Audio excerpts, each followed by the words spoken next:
Hey folks, welcome to Sex Talk with Erica Miley. Erica Miley here. So for those of you who are joining us via my website, via lots of all the places that you typically find all the content that I apparently put my loud mouth into the world.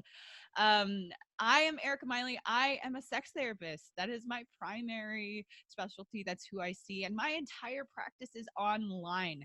And today I have with me my two wonderful therapists, Jen and Roshi. Welcome, ladies. I'm so glad Hi. you are here. Hello. So the purpose of this video is for this video and audio. So those in podcast land, you won't get to see their beautiful faces. So I'm going to direct you over to the Center for Mental and Sexual Health website for you to see our beautiful faces. And you'll also hear this in the podcast. So you're going to hear us all talk a little bit about what we do and what we offer at the center. And you'll probably hear us get pretty goofy because that's kind of how we roll. So, Jen, I really want you to introduce yourself. She is an amazing licensed mental health counselor. And tell us a little bit about yourself and what you do. Well, thanks, Erica. Hi, I am Jen. I like to do a little bit of everything, I think, as a mental health counselor. Right now, I'm focusing a lot on relationships, and I'm doing some couple work, which is fabulous. I love it. And that sort of encompasses all kinds of things when I say relationships, because people come in with having, struggles with all kinds of things. And it usually comes back to, I'm unhappy, or I don't have friends, or my partner is upsetting me, or whatever. And so it really is a great platform to be able to work on lots and lots of things. So that keeps me happy, getting to work on different things. And it gives me the opportunity to get real with people, which I love. I can be a little direct, I can be a little blunt, but I find that after the relationship is built, people take it pretty well, and we can get some good work done. So you want to get work done fast? Work with Jen. My goodness. No. We'll go at your pace. I don't want to rush you. I want to be able to build a relationship too. You got to build some trust. But once it's there, yeah, we can just fly through some stuff. So, and when you work with people around relationships, like, what are some of the things, some of the most common things people say to you? They call you up and they say, hey, I'm really struggling with A, B, and C with my partner. What are some of those things that you hear from them? I think I hear a lot of he or she doesn't get it, or I feel like I'm losing myself in the relationship, or I'm trying to do everything to make him or her happy and it's not working. I feel alone. A more serious thing would be I'm not feeling safe. But if we're, talking about sort of like the general stuff, we're just not clicking. We're not as we used to be super close, and now we're not. Yeah. And a lot of it boils down to communication. So they say a lot of things. We hear a lot of those kinds of symptoms. But it usually boils down to communication or an issue in trust. So those are like the primary things. And then there are all kinds of other extraneous factors that float in that need to be dealt with. But at the root of it, that's usually where the work is. Yes. Oh, preach. Woo. Yeah, I love it. I really think that, Jen, for those of you who are to tell all of you, we serve the states of Florida, Washington, and Maine, and more than likely that will expand. But at this point, that's who we're serving. So that means being online means that all three of us can serve folks wherever you are in those states, wherever you are most comfortable, not where we're most comfortable. So, Jen, like, what has been your favorite part about online therapy? Well, so far, the best thing was being able to move from Maine. I'm originally from Maine, and have my first license there to Florida, and being able to maintain those relationships with clients. So that was great, kind of making that transition from in-person and finding the same, if not some different value in meeting online.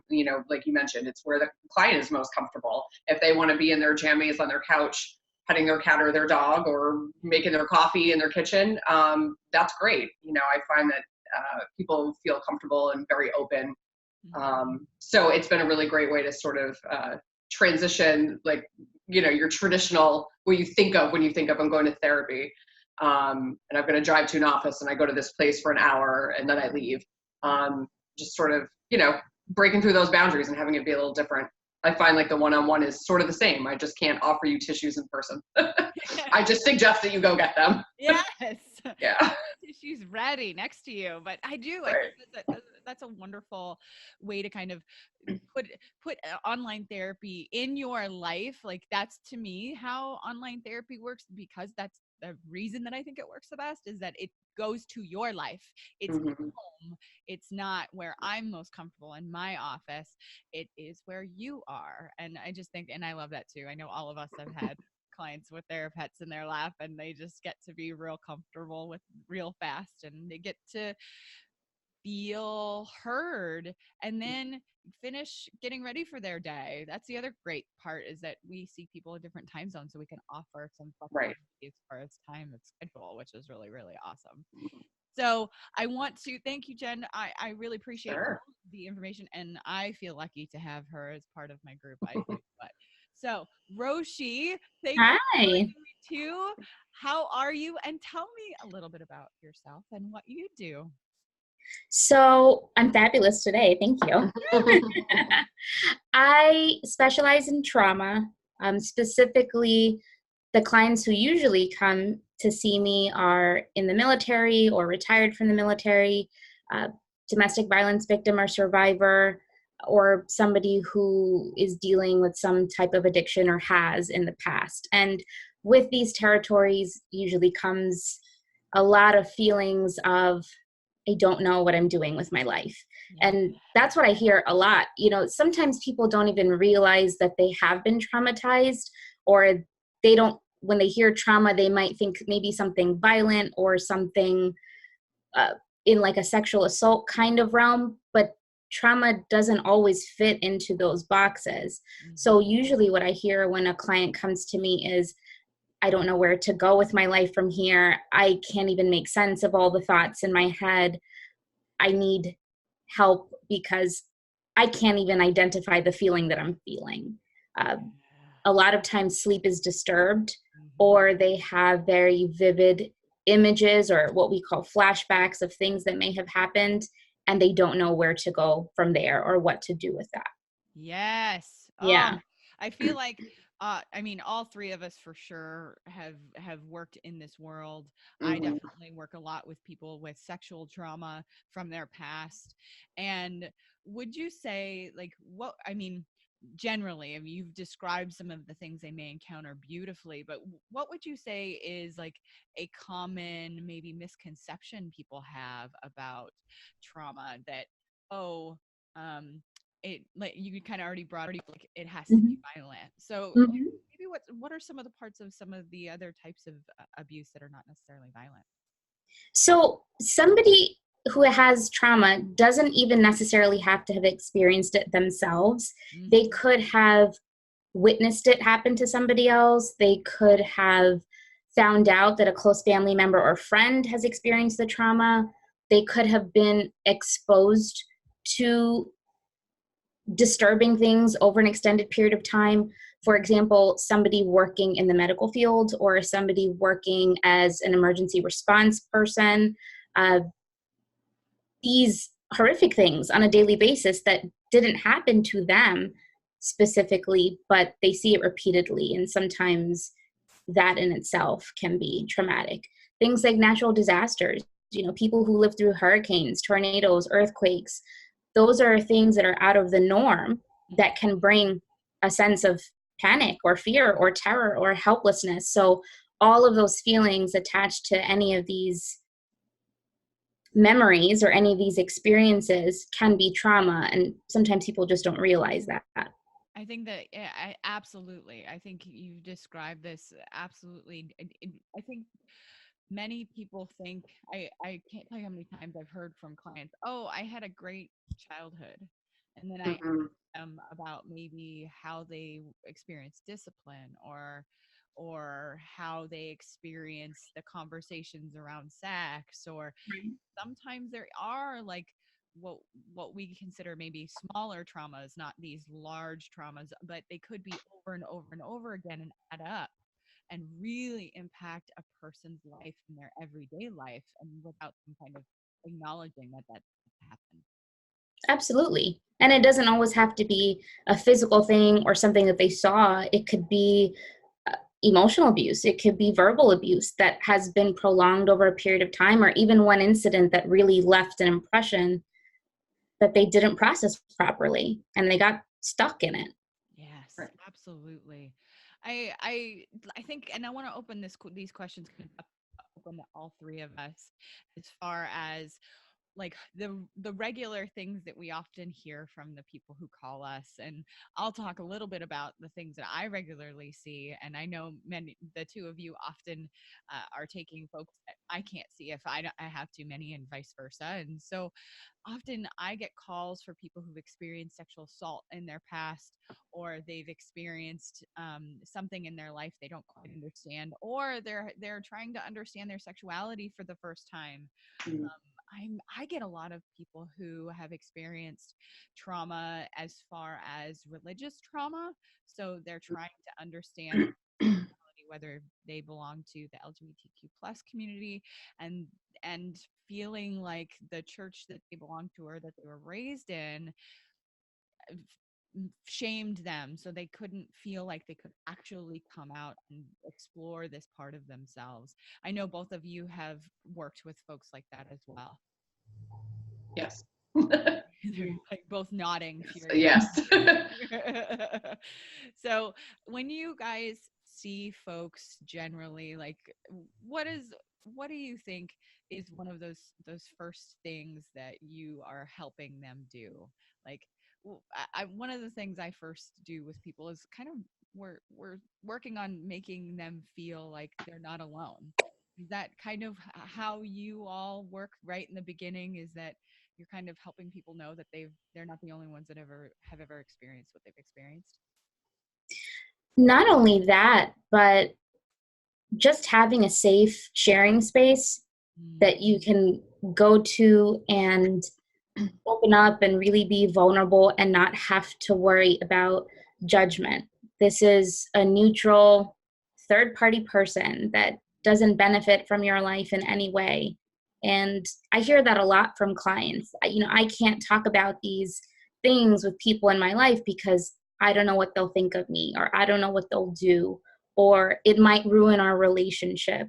Yes. So having a neutral third party person and dedicated time, because even if we want to, sometimes we don't always make the time. So they're literally making an appointment for themselves to work on themselves. Relationship with self is first and foremost. Yes. Preach. Oh my gosh. Yes. To piggyback on that, because all of that is fabulous, I'll add on and say that yes, absolutely, that's one of the first things I do. And I think a big part of it, to use your example, Erica, of someone who would come in and maybe say, I've had this religious upbringing and I don't know, if I belong to the LGBTQ plus community, or judgment, all of that. I think a huge part of my work with those clients is feeling identification. They come in with a lot of feelings, and it sometimes is anger, or I know that I want to identify this way, and then I have all these subsequent, thoughts and feelings about it. It's impacting relationships. And so how do we name those? And sometimes it can be very freeing, once you have that relationship, to be able to say, I'm scared, I'm resentful, and to realize that anger does have a place, but that's not the only one. And so I think once you have that dedicated time and space that is safe, and you can really kind of explore that stuff, it helps all around. Yes, absolutely.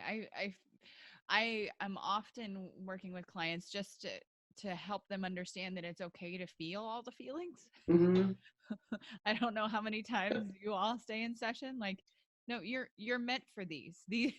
You are meant to feel every one of these feelings, even though we avoid the most negative ones.